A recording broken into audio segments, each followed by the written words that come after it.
పట్టుకుని నెత్తి మీద పట్టుకుని కళ్ళ మీద పెట్టుకుని పొంగిపోయాట.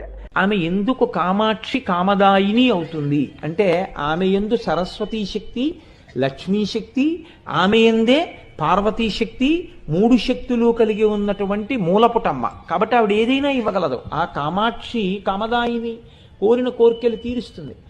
ఒక్కసారి అమ్మవారి దేవాలయ ప్రవేశం చేసి నమస్కరించినటువంటి వాడు నేను ఇది పొందలేకపోయాను అని వెనక్కి వచ్చినటువంటి సందర్భం ఉండదు. నిజాయితీగా ప్రార్థన చేయడం అన్నది జరిగితే నాకు బాగా వేదన రావాలి, ఒక బ్రహ్మచారి కోరికే, ఎవరి వల్ల తీరాలి? ఆవిడ అనుగ్రహంతోనే తీరాలి.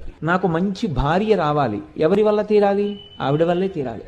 నాకు మంచి సంతానం కలగాలి, ఎవరి వల్ల తీరాలి? ఆవిడ వల్లే తీరాలి. నాకు వైరాగ్యం కావాలి, ఎవరి వల్ల రావాలి?